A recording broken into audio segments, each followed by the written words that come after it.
السلام علیکم ناظرین کرام، نئی ویڈیو میں آپ کو خوش آمدید کہتے ہیں۔ اسلام آباد میں چیزیں آؤٹ آف کنٹرول ہونا شروع ہو گئی ہیں۔ ایک طرف حکومت اور اسٹیبلشمنٹ پر ایس سی او کانفرنس کا دباؤ ہے کہ ایس سی او کانفرنس کامیابی کے ساتھ ہو جائے، ساتھ ہی ساتھ آئینی ترامیم کے حوالے سے بھی تیاریاں، مذاکرات، ملاقاتیں، بندے پورے کرنا، یہ سارا پروسیجر شروع ہو چکا ہے۔ اس کے ساتھ ساتھ پی ٹی آئی نے 15 اکتوبر کی کال دے رکھی ہے کہ اگر عمران خان سے ملاقات نہ کروائی گئی تو پھر ایک طرف تم ایس سی او کانفرنس کر رہے ہوگے، دوسری طرف ہم ڈی چوک پر دمادم مست کلندر کریں گے، پھر دیکھ لیں گے کہ ہوتا کیا ہے۔ تو لہٰذا اس وقت شہباز حکومت چاروں طرف سے گھری ہوئی ہے، اور اس وقت اس ساری سچویشن کے دوران جو بڑا حکم آیا ہے، طاقتور حکم نامہ آیا ہے امریکہ سے کہ فوری طور پر اڈیالہ جیل کے دروازے کھولے جائیں، عمران خان سے ملاقات کروائی جائے، عمران خان کے حوالے سے ہمیں خبر دی جائے۔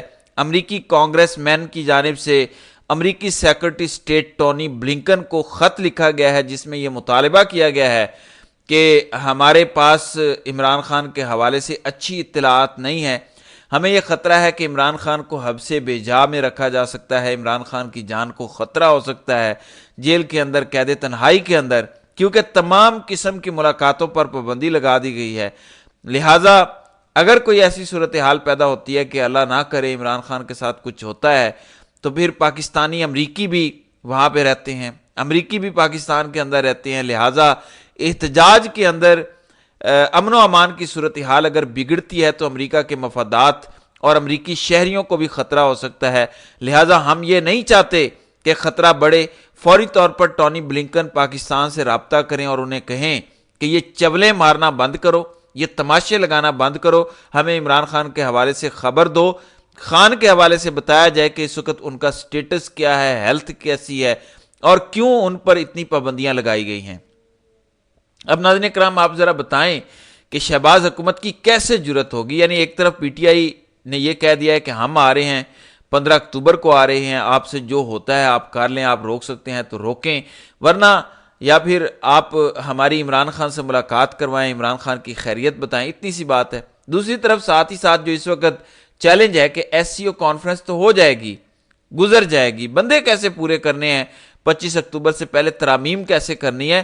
لہٰذا اس سلسلے میں اس وقت جو بنیادی ٹاسک ہے وہ بلاول بھٹو کے پاس ہے کہ بلاول بھٹو صاحب، یہ اب آپ کی ذمہ داری ہے کہ آپ بندے بھی پورے کریں اور آپ یہ ترمیم بھی کروائیں۔ لہٰذا بلاول کو کل مولانا فضل الرحمان سے بھی ملاقات ہوئی، اور اس سے پہلے بلاول نے پریس کانفرنس بھی کی، جس کے اندر بلاول نے کہا کہ خبردار ہمیں بندے پورے کرنے آتے ہیں، ہمارے ساتھ کوئی ڈرامے بازی نہ کرے، صاف صاف ہم سے بات کرے۔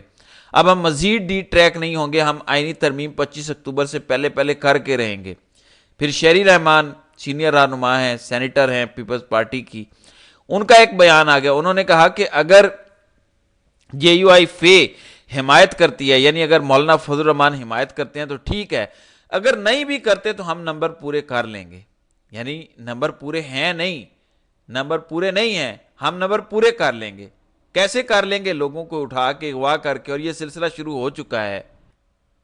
ایک تو ممبر ہیں قومی اسمبلی کے پی ٹی آئی کے ملک شفقت ایوان کی جانب سے کہا گیا کہ 20 کروڑ سے آفر شروع ہوئی تھی، اب آفر 100 کروڑ تک جا چکی ہے۔ وہ کہتے ہیں کہ مجھے خود 70 کروڑ کی آفر ہوئی ہے کہ 70 کروڑ لے لو اور آپ آئینی ترمیم کے اندر ووٹ دے دو۔ اور کچھ ہمارے ممبران ایسے بھی ہیں جنہیں 100 کروڑ کی بھی آفر ہو رہی ہے، اور ہمارا کوئی بھی ممبر یہ پیسے لینے کے لیے تیار نہیں ہے۔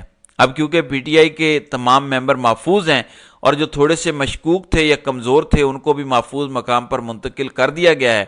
اب کیا کیا جا رہا ہے؟ اب ان کے گھر والوں کو ٹارچر کیا جا رہا ہے، تشدد کیا جا رہا ہے، ملازمین کی ویڈیوز بنائی جا رہی ہیں، تشدد کیا جا رہا ہے۔ ابھی بڑی سوشل میڈیا پر وائرل ہو رہی ہے، اسلام آباد کا سیکٹر ہے F7، انتہائی پوش سیکٹر ہے، وہاں سے جو منڈی بہاؤدین سے پی ٹی آئی کے ایم این اے ہیں حاجی امتیاز چودھری اور ان کے بھائی حاجی اعجاز چودھری، ان کے گھر پر چھاپا مارا گیا ہے۔ اب حاجی امتیاز چودھری تو پہلے بھی اٹھا لیے گئے تھے اور کہا گیا تھا کہ قطر بھاگ رہے تھے بغیر پاسپورٹ کے، تو ان کو تو محفوظ مقام پر پی ٹی آئی نے منتقل کر دیا ہے، لیکن ان کے اہل خانہ اور ان کے ملازمین پر اتنا تشدد کیا گیا ہے کہ ان کے جسم پر نیل کے نشان پڑ گئے ہیں۔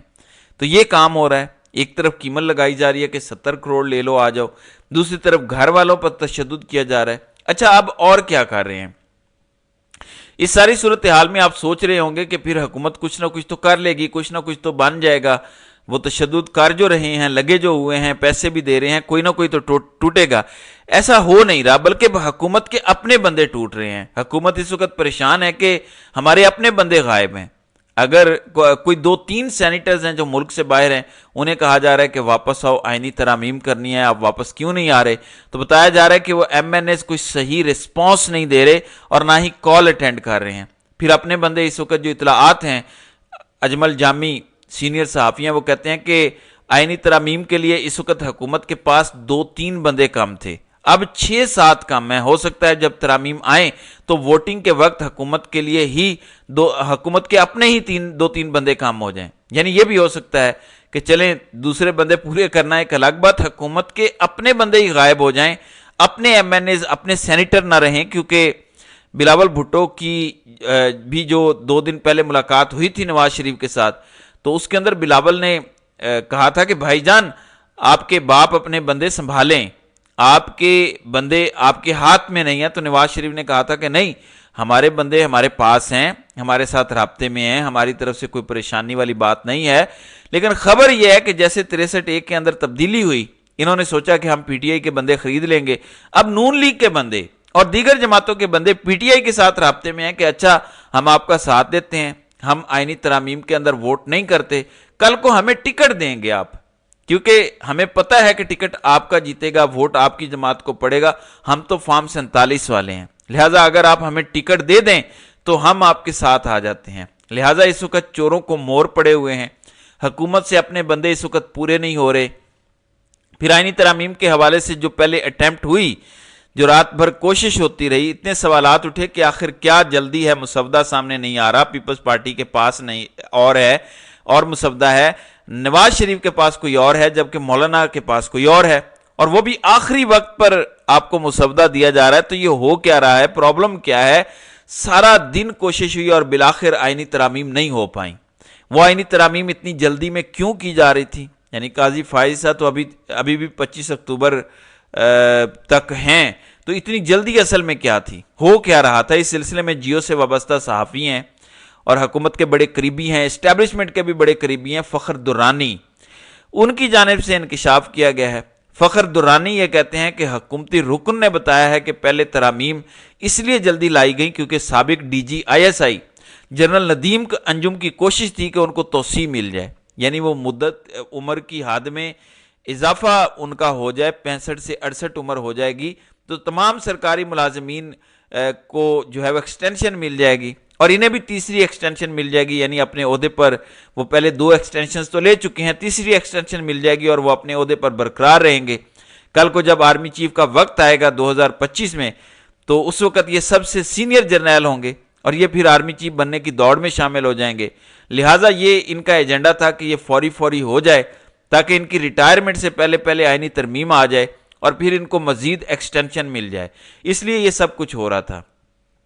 دوسری جانب پرویز خٹک کے حوالے سے کل رات سے خبریں ہیں کہ پرویز خٹک کا انتقال ہو گیا ہے۔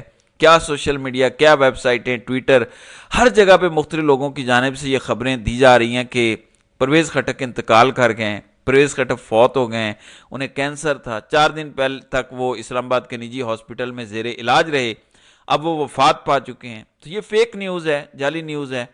پرویز خٹک کی جانب سے بڑا ہی غصے بھرا اس پر رد عمل دیا گیا ہے۔ وہ کہتے ہیں کہ مجھے تو کوئی کینسر نہیں ہے، میں تو نہیں مرا، لیکن میری یہ بد دعا ہے کہ جو لوگ میرے حوالے سے یہ دعوے کر رہے ہیں ان کے اپنے لیڈر کو کینسر ہو اور وہ کینسر سے مرے، جنہوں نے پوری رات میرے ناک میں دم کیا ہوا ہے، ہر طرف سے فون آ رہے ہیں، میسیجز آ رہے ہیں پرویز خٹک کے حوالے سے کہ وہ فوت ہو گئے ہیں، ادھر سے کوئی فون آتا ہے، ادھر سے کوئی پوچھتا ہے، رشتہ داروں کو فون آتے ہیں کہ پرویز خٹک کے حوالے سے سنا ہے وہ وفات پا گئے ہیں۔ تو پرویز خٹک نے بڑا غصے میں رد عمل دیا ہے کہ میں صحیح سلامت ہوں، آپ کے لیڈر کو کینسر ہو۔ بہرحال یہ معاملات اس وقت چل رہے ہیں۔ پھر کے پی کے اندر جو خیبر پختونخوا جرگہ ہونا تھا وہ اس وقت شروع ہو چکا ہے، اس میں پی ٹی آئی بھی شرکت کر رہی ہے، مولانا فضل الرحمان کی جماعت بھی ہے، اے این پی اور دیگر جماعتیں بھی شرکت کر رہی ہیں۔ لہٰذا اس حوالے سے جیسے ہی مزید اپڈیٹس آئیں گی تو انشاءاللہ اس پر اگلی ویڈیو میں بات کریں گے۔ تو ناظرین کرام، آپ کی اس ویڈیو کے حوالے سے کیا رائے ہے؟ آپ اپنی رائے کا اظہار کامنٹ سیکشن میں ضرور کیجیے گا۔